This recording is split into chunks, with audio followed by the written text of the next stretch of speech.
Greetings from the far side of the galaxy. I'm Fuuri, your host most, here with another filler video. Earlier this week, to my community page, I posted this question: what furry manga do you recommend? And then, because that didn't get enough comments for me to make a full video about, I then posted this: what furry games and/or anime do you recommend? And here are your responses. The first comment we have is Prisoner of Punch. Superheroes that fight demons and are also a large and in charge lion and tiger? Sign me up. This comment is a total blast from the past because I remember reading Prisoner of Punch way back when it came out in hang on, let me check.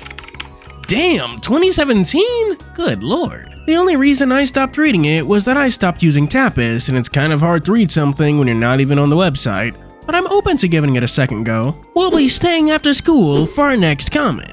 A game I highly recommend is Extracurricular Activities. It's so cute and I love each and every route. The characters are so well rounded and have their own quirks and such. You can also save at any time and backtrack at any point in case you choose an option you don't like. The spicy scenes are also very cute as well. I do know about Extracurricular Activities. In fact, I've known about it for a while, but I probably won't get to playing it at least anytime soon for two reasons.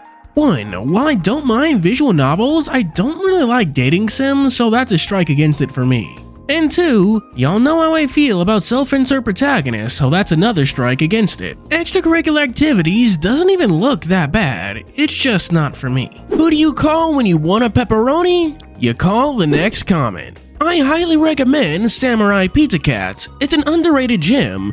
If you've already watched it in English, you totally have to watch the original Japanese version. The soundtrack and voice acting are absolutely incredible, plus the whole thing is up on YouTube. As for video games, definitely play Solar to Robo. It's one of those games that's hard to find physical copies of, but it's worth the search. It's really polished for a 15-year-old DS game, and it takes place in the same universe as Fuga, Melodies of Steel. Samurai Pizza Cats holds a weird place in my heart because I remember watching a single episode of it way back when I was a kid, and I don't know where, how, or why. Like, it wasn't on Boomerang or something. I don't know what channel I found it on, but I remember thinking the show was honestly kind of mid. As for Solar to Robo, that's a game I've been meaning to play for a year or two now. Ever since I finished Fuga, I've known about it, but I just haven't been able to get to it. I intend to stream it one of these days, but I'm not sure if that'll come anytime soon. What's beneath the trees where nobody sees? Why, the next comments, of course. Not really a manga, but more of a comic and/or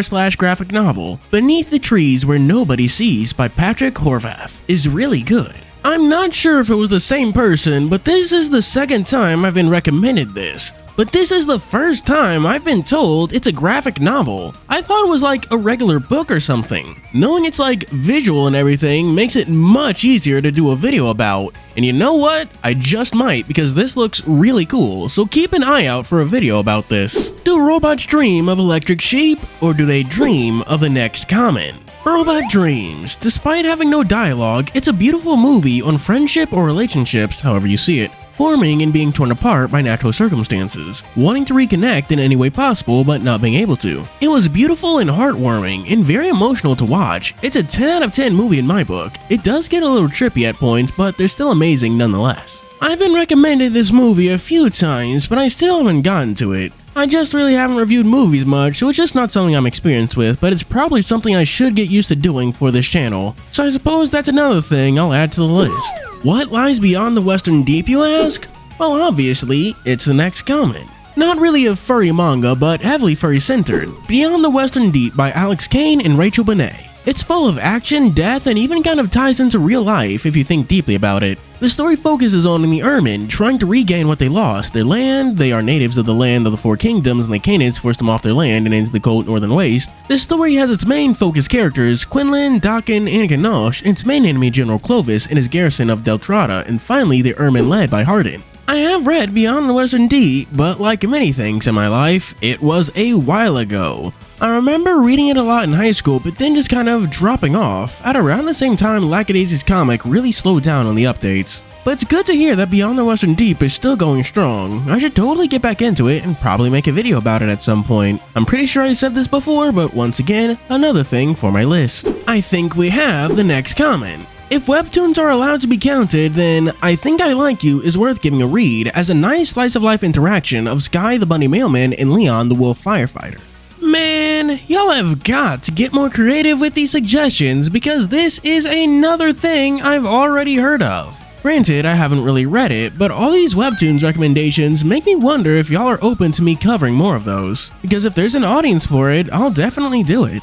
Don't panic, but we have the next comment. Here's an interesting one. Ghoul Panic, a point-blank spin-off about two cats infiltrating a mansion full of ghosts. Like the originals, expect wacky hijinks and tough challenges. Oh yeah, now that's what I'm talking about. I don't know what Ghoul Panic is. I don't even know what Point Blank is. This is obscure, this is weird, and I'm all for it. The next comment wants you to stop and put your hands up. It's more Kimono Mimi than full kimono, but there are a couple. Tommy in particular is the fan favorite. It's both an anime and a manga, but there's just an insane amount of manga material that the anime just straight up sabotages in service of tying everything into its cliche exclusive final act. Fawn in particular gets her character completely assassinated in the anime to make her a one-dimensional hate sink. I do know about Hyper Police. It's too big of a retro anime for me to not have heard of it. If it wasn't Kimono Mimi and just straight up Furry, I probably would have covered it already, but if y'all are open to the idea, then who am I to not do it? Though I didn't know it was based on a manga, and that does give me an idea for something I should probably cover one of these days. As a Tokyo Ghoul fan, I'm more than familiar with bad anime adaptations. There may be beasts, but there's also the next comment. Not sure if these count, but there's some Chinese series called Yusho Yan, Fabulous Beast, and Fei Renzai, Non-Human. They both share the same universe, and it's about how mythological beasts and spirits live now in the modern era, its pros and cons and funny slice of life. The characters are colorful and based on Chinese mythology, and in some, even Japanese ones. Yusho Yan is a series that I know of and really like. I read the manga all the way up to chapter 80 I think, before I kind of dropped off on it. I've been meaning to catch back up on it, but it's been updating on manga decks in such huge bulks that I don't think I can, because the unofficial translations are all the way at chapter 900. I've been meaning to try out Fei Renzai for the longest time since it looks really cool and it even has an anime. I have been looking for something to throw in the next Furry Animes video, so maybe. We'll see. And we switch back over to manga with our next comment.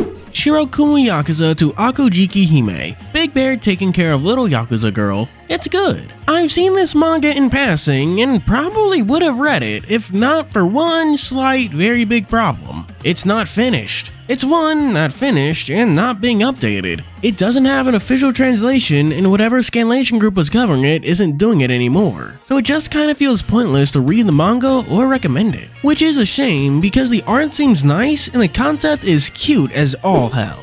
And for our final comments of the day, The Boy and the Beast by Mamoru Hosoda. Having another world with anthropomorphic animals and a story action and about maturity, and also this film is why it starts my interest in animation, the furry fandom, and Bara.